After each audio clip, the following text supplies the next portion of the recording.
Assalamualaikum warahmatullahi wabarakatuh. Waalaikumsalam. Waalaikumsalam. Selamat sore teman-teman semua. Gimana nih kabarnya? Baik, alhamdulillah. Alhamdulillahirobbilalamin. Jadi di sini kami dari kelompok 3 akan mempresentasikan mengenai materi yang sangat luar biasa sekali, yakni mengenai lingkungan eksternal. Kami terdiri dari yang pertama yaitu saya sebagai moderator, nama Miswato Azifa, NIM 190301128. Yang kedua adalah teman saya Apriyanti Nur Hasana, NIM 190301080. Yang ketiga adalah Yunita Listi Aryawati, NIM 190301091. Dan yang terakhir adalah Eka Haristia Febrianti, NIM 190301130. Next.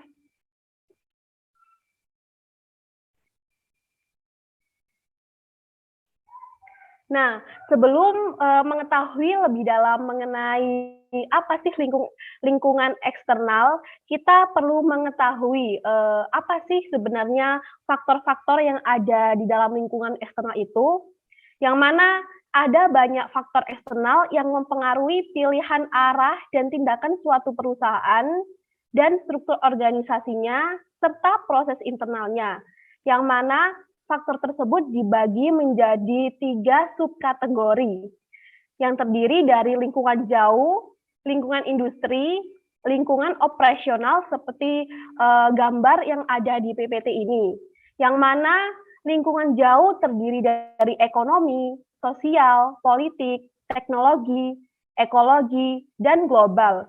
Yang kedua adalah lingkungan industri, yang mana lingkungan industri terdiri dari persaingan antar perusahaan, kekuatan pemasok, kekuatan pembeli, barang substitusi, dan hambatan masuk.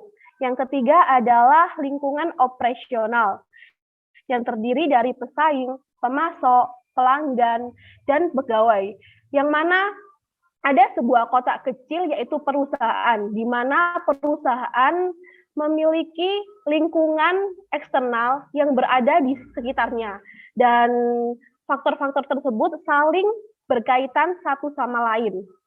Next.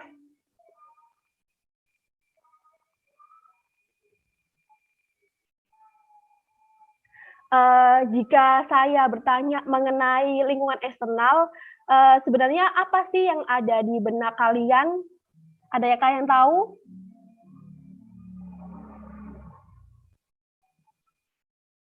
Nggak ada yang tahu ya. Baik, saya jelaskan mengenai lingkungan eksternal.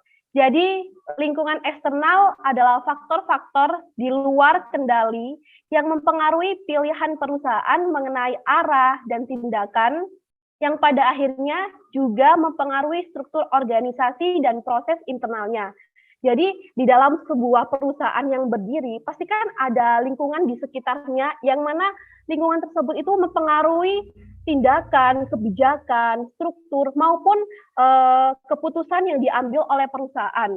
Nah, menurut McKay dan Rubach pada tahun 1966 mengemukakan bahwa kondisi lingkungan eksternal perusahaan dapat digambarkan dalam sebuah kontinum atau rangkaian dari kondisi yang menguntungkan sampai kondisi yang tidak ramah. Lebih jauh, Kovin dan Slevin mengatakan bahwa lingkungan eksternal ditandai dengan iklim industri yang tidak menentu, persaingan yang ketat, dan perubahan yang mendadak. Apalagi di zaman yang serba globalisasi ini dan berlaku era VUCA, yang mana kedepannya itu tidak bisa diprediksi sebelumnya, jadi lebih tidak pasti lagi. Selanjutnya,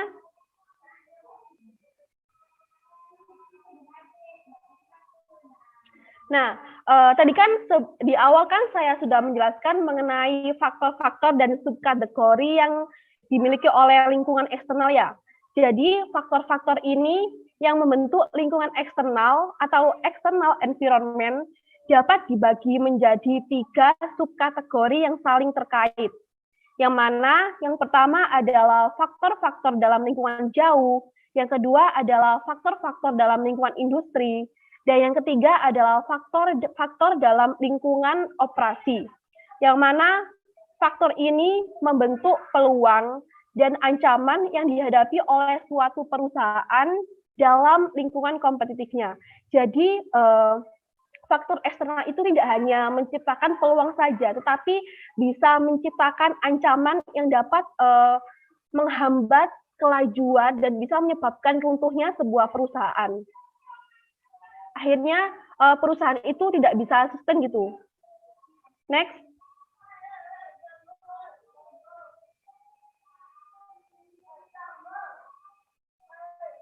Nah, tadi kan saya sudah menjelaskan mengenai faktor-faktornya ya, yang mana ada subkategori lingkungan jauh.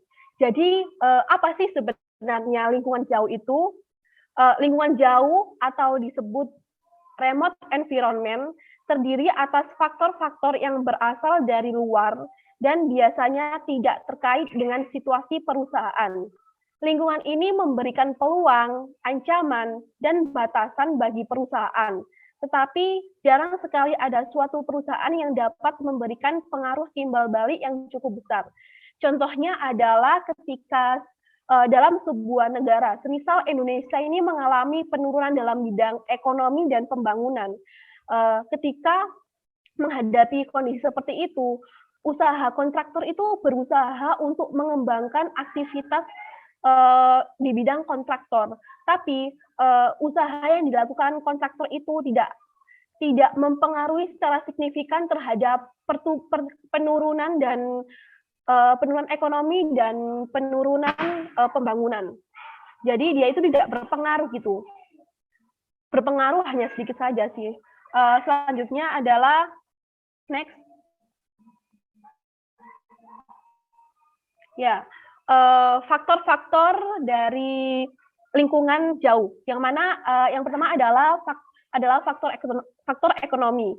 Faktor ekonomi berkaitan dengan sifat dan arah perekonomian di mana suatu perusahaan beroperasi. Karena pola konsumsi dipengaruhi oleh kemakmuran dan berbagai segmen pasar, setiap perusahaan harus mempertimbangkan tren ekonomi pada segmen yang mempengaruhi industrinya, baik pada tingkat nasional maupun internasional. Manajer harus mempertimbangkan ketersediaan kredit, tingkat pendapatan bersih, sesudah pajak, dan kecenderungan konsumsi. Suku bunga utama, tingkat inflasi, dan tren pertumbuhan penduduk nasional bruto merupakan faktor-faktor ekonomi lainnya yang harus dipantau. Jadi kan perusahaan itu kan pasti mengikuti perkembangan ekonomi yang ada di suatu negara tersebut. Jadi kebijakan-kebijakan ekonomi itu akan mempengaruhi tindakan dari perusahaan. Yang kedua adalah faktor sosial. Faktor sosial yang mempengaruhi suatu perusahaan meliputi kepercayaan, nilai, sikap, opini, dan gaya hidup masyarakat dalam lingkungan eksternal perusahaan yang berkembang dari kondisi budaya, ekologi, demografi, agama, pendidikan, dan etnis. Ketika sikap sosial berubah, permintaan akan berbagai jenis pakaian, buku, aktivitas, waktu luang, dan seterusnya pun berubah. Dan sifatnya itu dinamis, jadi kita tidak bisa memprediksi secara pasti mengenai perubahan-perubahan yang terdapat pada lingkungan faktor sosial itu. Yang ketiga adalah faktor politik.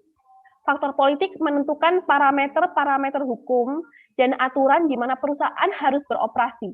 Batasan politik yang dikenakan pada perusahaan biasanya diberlakukan melalui keputusan perdagangan yang adil, undang-undang anti monopoli, program pajak, aturan upah minimum, kebijakan polusi dan penentuan harga, serta penambahan administrasi dan berbagai tindakan lain yang ditujukan untuk melindungi karyawan, konsumen, masyarakat umum, dan lingkungan sekitar. Yang keempat adalah faktor ekologi, yang mana istilah ekologi atau ekologi mengacu pada hubungan antar manusia dan makhluk hidup lainnya seperti air, udara, tanah, dan faktor lingkungan yang mendukungnya. Ancaman terhadap ekologi yang mendukung kehidupan manusia terutama adalah contohnya itu seperti polusi. Selanjutnya adalah teknologi. Untuk menghadapi keusangan teknologi, perusahaan harus tetap mengembangkan teknologi yang ada di perusahaannya tersebut. Jika perusahaan tidak bisa menyeimbangkan kemajuan teknologi, perusahaan itu akan tertinggal, apalagi di era yang 5.0 ini, yang mana perkembangan teknologi itu sangat cepat dan sangat membantu sekali buat kelangsungan hidup masyarakat. Next. Selanjutnya akan dijelaskan oleh teman saya.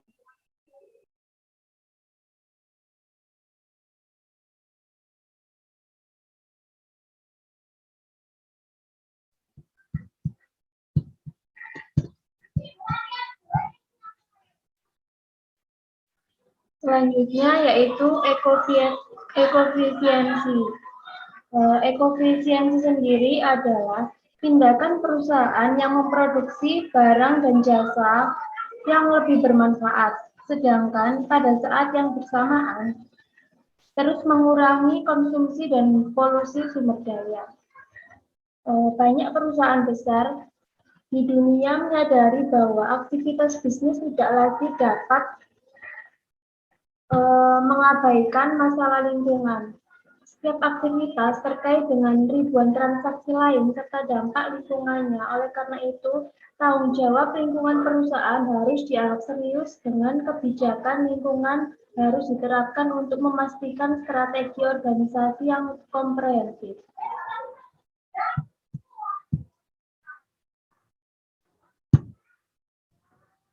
Selanjutnya, terdapat 4 karakteristik utama dari perusahaan ekofisien. Yang pertama adalah perusahaan yang ekofisien harus produktif, bukan kreatif.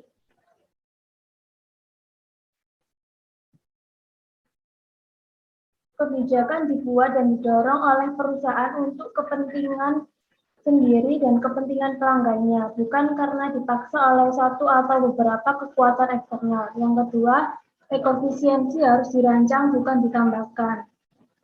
Karakteristik ini mengimplikasikan bahwa optimisasi ekofisiensi membutuhkan setiap upaya perusahaan berkaitan dengan produk untuk menginternalisasi strategi.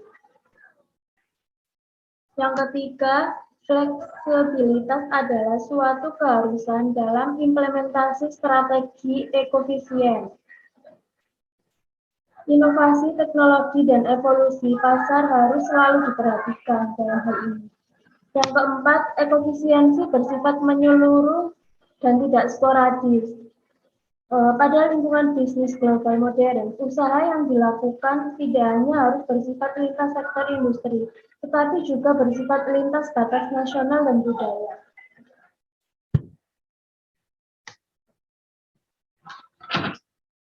Lingkungan industri. Lingkungan industri sendiri adalah kondisi umum untuk persaingan yang memengaruhi seluruh bisnis yang menyediakan produk dan jasa yang serupa. Inti pemikiran ini pertama kali diterbitkan dalam Harvard Business Review, di mana Porter menjelaskan 5 kekuatan yang membentuk persaingan pada satu industri lingkungan industri sendiri, yaitu kondisi persaingan yang memengaruhi seluruh bisnis yang menyediakan produk dan jasa.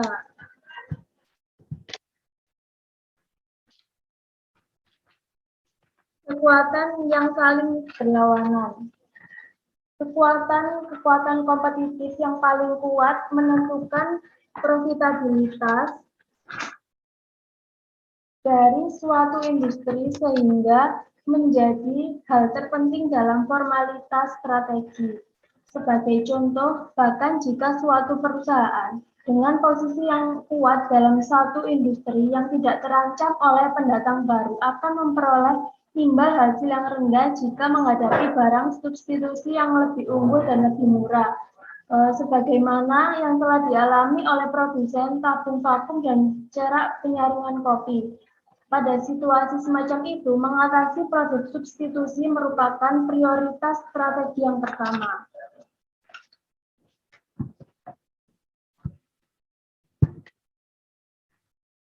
Ancaman dari pendatang baru. Pendatang baru dalam suatu industri akan membawa kapasitas baru, keinginan untuk merebut pangsa pasar, dan seringkali sumber daya yang substansial. Terdapat 6 sumber utama hambatan masuknya pendatang baru. Hambatan terhadap masuknya pendatang baru sendiri itu artinya kondisi-kondisi yang harus dipenuhi perusahaan untuk memasuki suatu industri. Yang pertama, ada skala ekonomi. Skala ekonomi mengacu pada penghematan yang didapatkan oleh perusahaan dalam satu industri yang disebabkan oleh kenaikan volume produksi. Dengan kata lain, jika volume produksi naik, biaya rata-rata untuk satu unit produk akan menurun. Yang kedua, diferensiasi produk. Diferensiasi produk adalah hal-hal yang diterima oleh pelanggan sebagai suatu pembeda di antara berbagai produk dan jasa. Yang ketiga ada persyaratan modal. Persyaratan modal adalah kebutuhan untuk menginvestasikan sumber daya keuangan yang besar dalam bersaing menciptakan hambatan bagi masuknya pendatang baru, terutama jika modal tersebut dibutuhkan untuk pengeluaran yang tidak bisa diperoleh kembali seperti memasang iklan pada awal usaha atau melakukan penelitian dan pengembangan awal. Selanjutnya, nomor 4 ada kerugian biaya yang tidak dipengaruhi oleh ukuran perusahaan. Perusahaan yang tidak masuk mungkin memiliki keunggulan biaya yang tidak dimiliki oleh calon pesaingnya. Tanpa melihat ukuran dan skala ekonominya, keunggulan ini dapat berasal dari dampak kurva pembelajaran dari saudaranya atau kurva pengalamannya. Yang kelima ada akses terhadap saluran industri. Tentu saja pendatang baru harus memastikan distribusi dan produk atau jasa yang ditawarkannya. Produk makanan baru, misalnya harus menggantikan produk-produk lama di area supermarket melalui potongan harga, promosi, upaya penjualan yang intens, atau melalui sarana-sarana lain. Yang terakhir ada kebijakan pemerintah. Kebijakan pemerintah dapat membatasi atau bahkan menutup masuknya pendatang baru ke industri dengan pengendalian seperti masyarakat lisensi, pembatasan akses ke bahan baku, dan insentif pajak.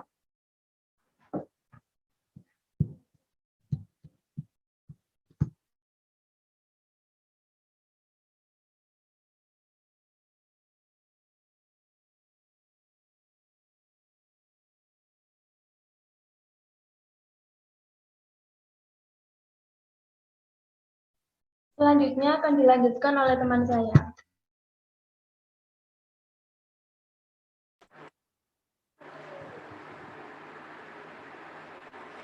Baik, pemasok yang berkuasa.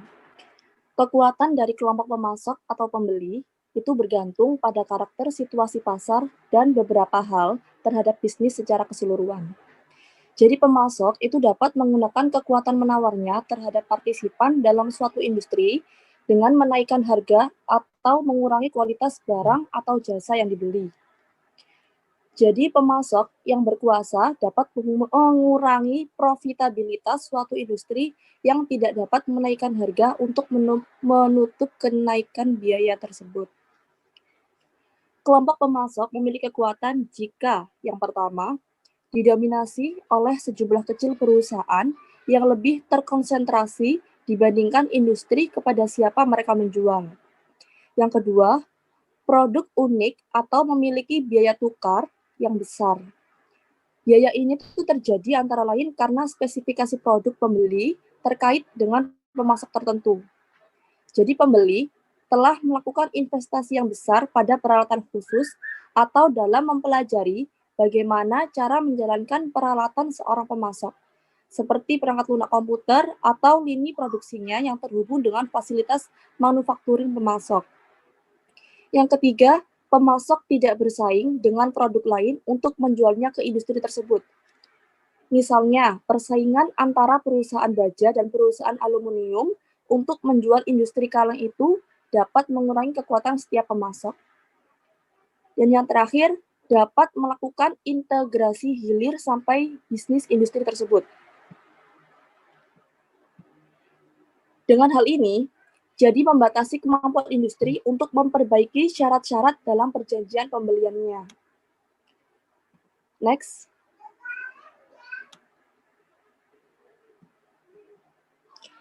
Selanjutnya, pembeli yang berkuasa. Pembeli juga dapat memaksakan harga untuk turun. Kita juga bisa menuntut kualitas dan pelayanan yang lebih tinggi. Dan istimewanya, kita juga bisa membandingkan pemasok satu dengan yang lain yang bertujuan untuk memberikan untung bagi kita sebagai pembeli. Kelompok pembeli itu akan berkuasa jika yang pertama, kelompok pembeli membeli dalam jumlah besar. Pembeli tetap yang mengambil dalam jumlah besar secara bertahap umumnya dijadikan kekuatan yang besar jika industri tersebut memiliki karakteristik biaya tetap yang tinggi. Yang kedua, produk yang dibeli tidak terdiferensiasi. Diferensiasi di sini tuh artinya kalau produk dibedakan dengan pihak lain. Kan kalau kita beli ada pembedanya, tentu kita yakin untuk mencari pemasok alternatif kan. Terus yang ketiga, produk yang dibeli merupakan bagian yang signifikan dari total biaya produk. Jadi pembeli kemungkinan besar akan mencari harga yang paling menguntungkan dan membeli secara selektif. Sementara itu, jika produk yang dijual oleh industri hanya merupakan sebagian kecil dari biaya pembeli, pembeli jadi tidak terlalu sensitif terhadap harga. Yang keempat, pembeli memperoleh laba kecil sehingga memiliki insentif yang tinggi untuk menurunkan biaya pembeliannya. Akan tetapi pembeli dengan laba yang tinggi itu biasanya pada umumnya kurang sensitif terhadap harga, yaitu jika barang yang dibeli bukan merupakan bagian yang signifikan dari total biaya mereka. Lalu yang kelima, produk yang dibeli tidak berpengaruh pada kualitas pembelinya. Dan yang terakhir, produksi industri tidak dapat menghambat biaya pembeli. Produksi industri tidak dapat menghemat biaya pembeli jika produk atau jasa industri dapat menghasilkan uang berlipat ganda sehingga dapat menutup sendiri biaya perolehannya. Pembeli jarang sekali sensitif terhadap harga dan lebih tertarik pada kualitas. Hal ini berlaku pada perusahaan jasa seperti investasi, perbankan, dan akuntan publik. Next. Analisis industri dan analisis kompetitif. Analisis kompetitif itu perbandingan strategi kompetitor yang dapat digunakan untuk mengevaluasi kekuatan dan kelemahan dalam pendekatan kegiatan pemasaran dalam sebuah industri atau bidang bisnis. Alasan utamanya itu karena pesaing akan sangat sulit bersaing kalau kita tidak bisa mengenali siapa kompetitor kita. Jadi kita harus bisa tahu kekuatan sama kelemahan mereka. Strategi ini tuh bisa kita gunakan untuk menarik lebih banyak pelanggan dan meningkatkan penjualan. Contohnya, jika kita menjual produk, analisis kompetitif ini akan membantu dalam berbagai hal. Salah satunya, membuat keputusan pemasaran yang lebih tepat, mengidentifikasi tren industri dengan lebih komprehensif dan jelas, menentukan strategi penetapan harga, serta menemukan celah di pasar yang bisa dimanfaatkan demi meningkatkan penjualan dan lain-lain. Next.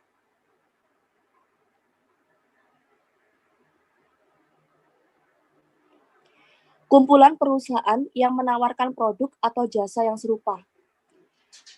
Produk yang serupa di sini adalah produk yang dianggap oleh konsumen dapat saling mensubstitusi. Contohnya, industri komputer mikro dan elektronik itu memiliki perbedaan dalam berbagai hal. Salah satunya seperti volume penjualannya. Lingkupnya juga berbeda, karena beberapa orang menganggap bahwa komputer mikro merupakan segmen dari industri elektronik. Dan yang ketiga, tingkat pertumbuhannya serta sifat persaingannya. Masalah dominan dihadapi oleh kedua industri tersebut juga berbeda. Perusahaan yang berkompetisi di industri komputer mikro berpartisipasi dalam suatu lingkungan yang berbeda dibandingkan dengan bisnis elektronik yang lebih luas. Next. Dan berikut adalah salah satu gambaran dari kurva kekuatan. Kurva kekuatan ini menggambarkan urutan peringkat perusahaan berdasarkan pada laba bersihnya. Manajer strategis itu memiliki alat baru yang membantu mereka dalam menilai struktur industrinya, yang mengacu pada karakteristik jangka panjang dan memberikan karakter yang unik pada suatu industri. Dan pada kurva ini, itu menunjukkan bahwa semakin banyak jumlah pesaing dalam suatu industri, maka semakin lebar jarak pada sumbu vertikal antara perusahaan yang berada di tingkat teratas, membentuk sebuah kurva kekuatan yang curam. Kurva juga kekuatan yang dapat menjadi perangkat yang bermanfaat bagi manajer strategis dalam memahami dinamika struktur industri dan dalam menentukan tolak ukur kinerjanya. Kenapa? Karena kurva kekuatan suatu industri itu berubah selama beberapa tahun. Simpangan yang besar pada tingkat kemiringan kurva tersebut itu dapat mengindikasikan adanya beberapa kejadian yang luar biasa. Misalnya, perusahaan yang tidak seperti biasanya atau ketidakstabilan pasar. Next. Selanjutnya, mengapa definisi mengenai batasan industri menjadi penting? Yang pertama, suatu perusahaan yang berkompetisi di industri komputer mikro itu berpartisipasi dalam suatu lingkungan yang sangat berbeda dibandingkan dengan bisnis elektronik yang lebih luas. Industri komputer mikro itu terdiri atas berbagai keluarga produk yang saling berkaitan, termasuk seperti PC, komputer murah untuk kebutuhan rumah tangga, dan stasiun kerja atau workstation. Dengan kata lain, industri elektronik itu jauh lebih luas. Industri ini mencakup seperti komputer, radio, superkonduktor, atau andi penghantar, dan banyak produk lainnya. Yang kedua, definisi batasan industri itu memungkinkan perusahaan untuk mengidentifikasi pesaing dan produsen produk substitusi. Jadi hal ini sangat penting bagi desain strategi kompetitif suatu perusahaan. Yang ketiga, kelangsungan usaha pada segmen utama industri komputer mikro itu membutuhkan keahlian yang sangat berbeda dari keahlian yang dibutuhkan pada segmen lainnya. Perusahaan yang bersaing pada segmen primer perlu berada di ujung tombak pengembangan teknologi serta harus memberikan dukungan dan edukasi konsumen yang ekstensif. Dan sebaliknya, perusahaan yang bersaing pada segmen bawah perlu unggul dalam meniru produk yang diperkenalkan oleh segmen primer. Jadi harus berfokus pada kenyamanan konsumen dan mempertahankan efisiensi operasional yang memungkinkan perusahaan untuk mengenakan harga pasar yang paling rendah. Dan yang terakhir, definisi batasan industri itu memberikan landasan lain kepada eksekutif untuk mengevaluasi sasaran perusahaannya. Eksekutif menggunakan definisi tersebut untuk meramaikan permintaan akan produk dan jasa perusahaan. Dengan adanya prediksi tersebut, mereka jadi bisa menentukan apakah sasaran itu cukup realistis. Next.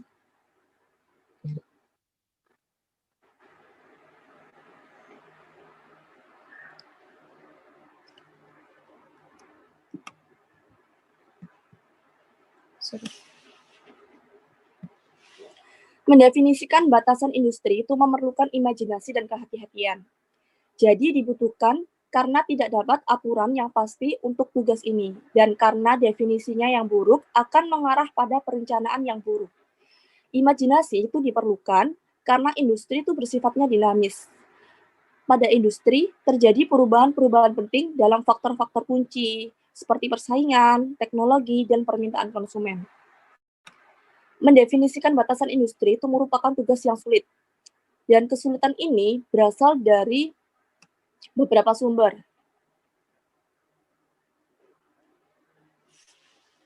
Yang pertama,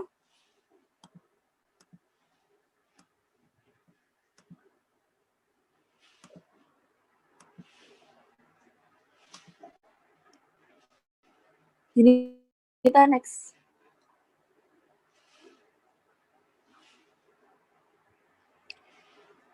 Yaitu mengevaluasi industri seiring dengan berjalannya waktu untuk menciptakan peluang dan ancaman baru. Dibandingkan jasa keuangan yang kita kenal saat ini dengan industri keuangan pada 1990-an, kemudian bayangkan bagaimana industri tersebut akan berbeda di tahun 2020. Lalu yang kedua, evolusi industri menciptakan industri dalam industri.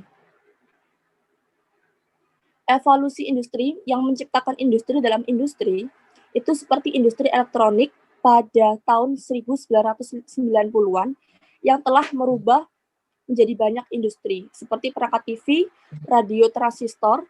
Perubahan semacam itu memungkinkan beberapa perusahaan melakukan spesialis, sedangkan sebagian yang lain itu bersaing dalam industri yang berbeda namun masih berkaitan. Dan yang terakhir yaitu lingkup industri semakin global. Kita bisa melihat industri manufacturing pesawat sipil selama hampir 3 dasawarsa perubahan Amerika Serikat mendominasi produk dunia di industri tersebut. Akan tetapi, baik pesaing besar maupun kecil itu mengancam dominasi perusahaan Amerika Serikat ini pada tahun 1990-an. Jadi pada saat itu, Airbus Industries atau konsorsium perusahaan-perusahaan Eropa serta perusahaan Brazil, Korea, dan Jepang sedang bersaing aktif selama industri tersebut. Selanjutnya dilanjutkan sama Mbak Yanti. Oke, next. Lingkungan operasi. Operating environment juga disebut sebagai lingkungan kompetitif atau tugas. Terdiri atas faktor-faktor dalam situasi kompetitif yang mempengaruhi keberhasilan perusahaan dalam memperoleh sumber daya yang dibutuhkan atau dalam memasarkan produk dan jasanya secara menguntungkan. Di antara faktor-faktor ini, yang terpenting adalah posisi kompetitif perusahaan, posisi pelanggannya, reputasi di antara para pemasok, kreditor, dan kemampuan untuk merekrut karyawan yang memiliki kapasitas. Lingkungan operasi biasanya lebih dipengaruhi oleh pengaruh atas pengendalian perusahaan dibandingkan dengan lingkungan jauh. Next.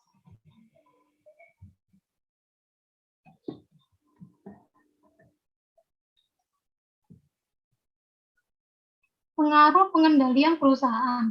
1. Posisi kompetitif atau competitive position merupakan ukuran kesuksesan perusahaan di mana salah satu ukurannya adalah dominasi relatif di pasar.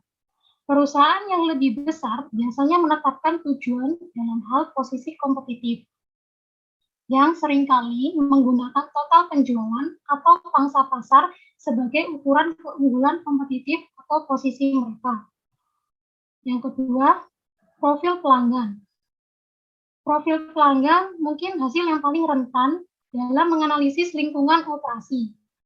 Adalah pemahaman mengenai pelanggan perusahaan yang dihasilkan oleh analisis ini. Pengembangan profil pelanggan dan calon pelanggan perusahaan memperbaiki kemampuan manajer perusahaan untuk merencanakan operasi strategis, mengantisipasi perubahan dalam ukuran pasar, dan mengalokasikan kembali sumber daya sedemikian rupa sehingga dapat mendukung pergeseran prediksi dalam pola permintaan. Yang ketiga, pemasok. Pemasok, hubungan yang dapat diandalkan antara suatu perusahaan dengan para pemasoknya adalah penting bagi kelangsungan usaha dan pertumbuhan jangka panjang perusahaan tersebut. Suatu perusahaan secara teratur mengandalkan pemasoknya untuk dapat dukungan keuangan, jasa, bahan baku, dan peralatan. Selain itu, perusahaan seringkali juga terpaksa meminta perlakuan khusus, seperti pengantaran cepat, jangka waktu kredit yang lebih bebas, atau pesanan yang jumlahnya tidak sesuai dengan lot yang sudah ditentukan. Umumnya, pada saat-saat tersebut adalah penting bagi perusahaan untuk memiliki hubungan yang berkelanjutan dengan para pemasoknya. Yang keempat, kreditor.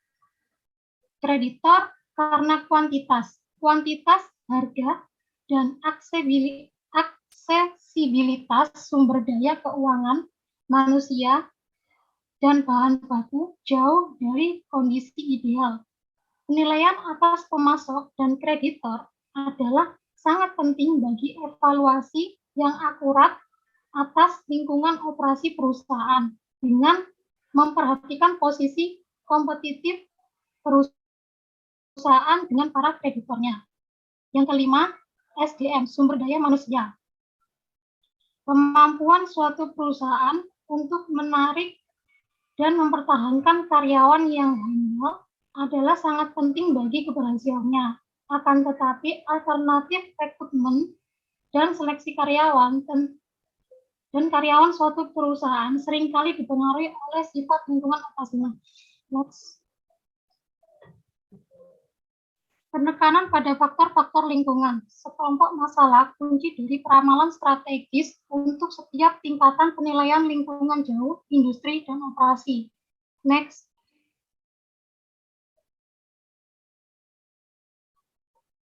Masalah utama dalam perekonomian lingkungan yang jauh.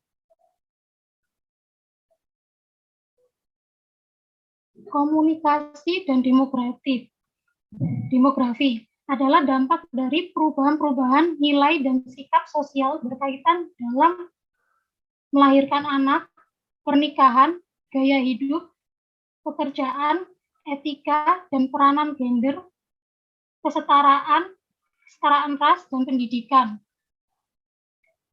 Yang kedua, ekologi. Apa saja bencana yang diakibatkan oleh alam ataupun polusi yang akan mengancam karyawan, pelanggan, atau fasilitas perusahaan. Sejauh mana peraturan lingkungan hidup yang saat ini akan ditegakkan. Apa saja undang-undang baru di tingkat federal, negara bagian, dan lokal yang akan mempengaruhi perusahaan tersebut dengan cara apa. Yang ketiga, politik. Apa saja perubahan-perubahan dalam kebijakan pemerintah yang dapat diperkirakan berkaitan dengan kerjasama industri, aktivitas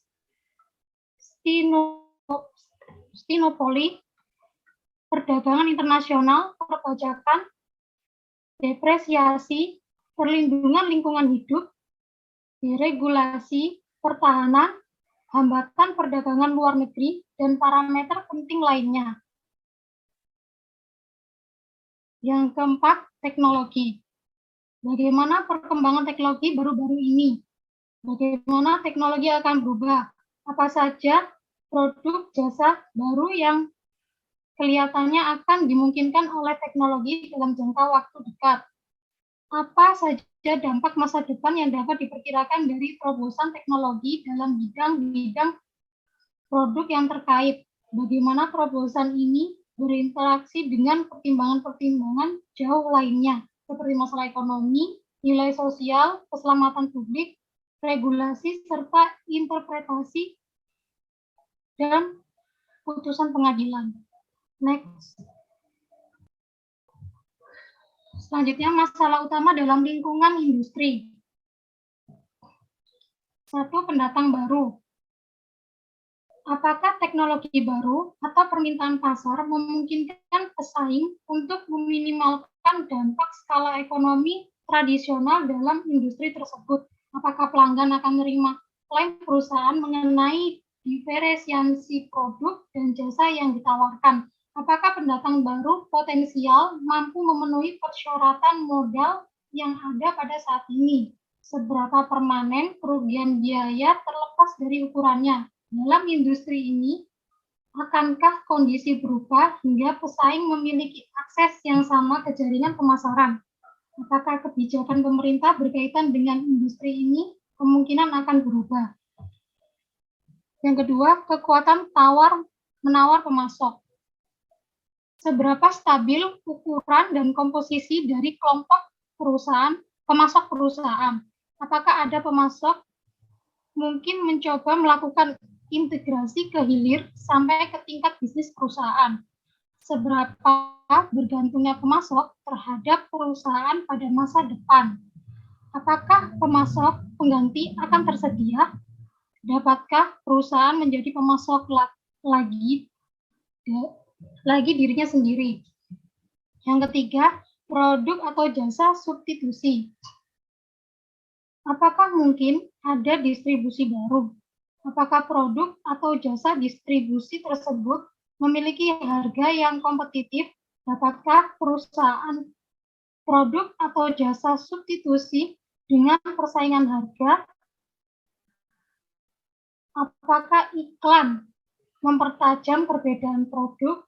Apa saja tindakan yang dapat diambil untuk mengurangi kemungkinan bahwa produk alternatif dipandang sebagai substitusi yang sah?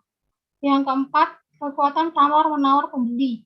Dapatkah perusahaan membahas diri dari komitmen yang berlebih pada sejumlah kecil pembeli besar? Bagaimana reaksi pembeli terhadap upaya perusahaan untuk mendiferensiasi produknya, atau kemungkinan apa saja yang akan terjadi jika pembeli perusahaan melakukan integrasi vertikal ke hulu? Apakah perusahaan sebaiknya mempertimbangkan integrasi ke hilir? Bagaimana perusahaan dapat meningkatkan nilai dari komponennya pada produk pembeli? Yang kelima, persaingan antar perusahaan yang sudah ada. Apakah pesaing-pesaing utama kemungkinan akan menggoyahkan kekuatan dalam industri perusahaan? Apakah pertumbuhan dalam industri ini melambat sedemikian rupa sehingga persaingan menjadi semakin ketat? Seberapa besar kelebihan kapasitas yang ada dalam industri ini? Seberapa kabel persaingan utama dalam menghadapi persaingan harga yang semakin intensif? Serta serba unik tujuan dan strategi dari pesaing-pesaing utama perusahaan. Next. Selanjutnya adalah mengenai case study. Pastikan di lingkungan sekitar kita itu kan banyak kejadian-kejadian yang menggambarkan mengenai persoalan mengenai lingkungan eksternal ya. Jadi di sini ada case study dari electronic trade yang mana jika seseorang bertanya apakah Anda online, mungkin jawaban Anda adalah tentu saja. Menurut sebuah artikel Newsweek, belum lama ini, High-Tech New Day, 75% orang Amerika menggunakan internet dan menghabiskan rata-rata 3 jam sehari untuk online. Saat ini, hampir semua hal ada atau dapat dilakukan di komputer pribadi atau personal komputer.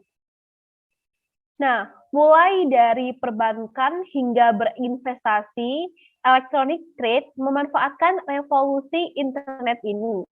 Akan tetapi, pada kuartal kedua 2007, laba bersih e-trade menurun 6% menjadi 159,1 juta dolar.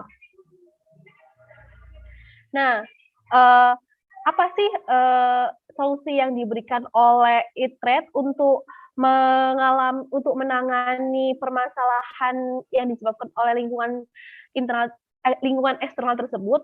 Jadi, meskipun dengan upaya terbaik dari perusahaan-perusahaan dalam industri layanan investasi elektronik untuk mengurangi pengaruh dan siklus, bisnis mereka masih sangat terkait pada ekonomi, laba korporasi, teknologi, dan pasar saham. Ekonomi AS hampir saja tergelincir ke dalam resesi pada 2007, menurut prediksi dari mantan Kepala Bank Federal AS, Alan Greenspan. Pada 27 Februari 2007, pasar saham AS mengalami kerugian dalam poin terburuk dalam sehari sejak 2001 ketika Cina mengangkat keprihatinan mengenai pertumbuhan ekonomi global. Bersamaan dengan kejadian global tersebut, akhirnya defisit anggaran AS juga masih menjadi perhatian.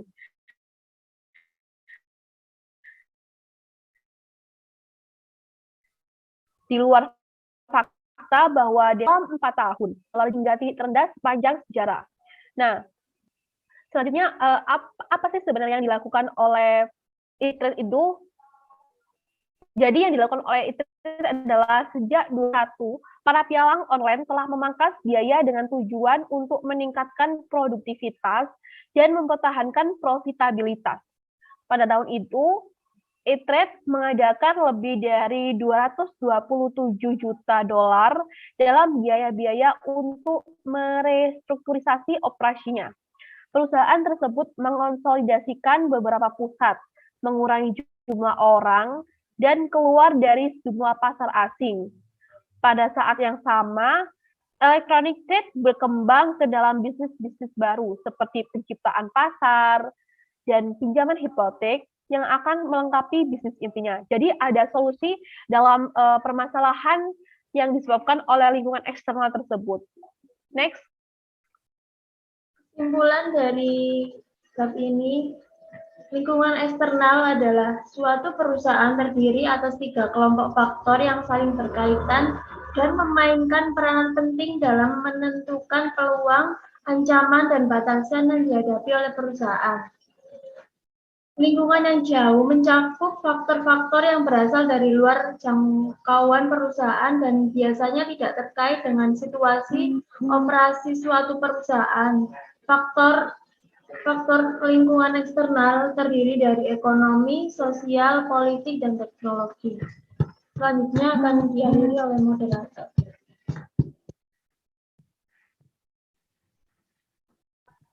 Baik, sekian presentasi dari kelompok 3.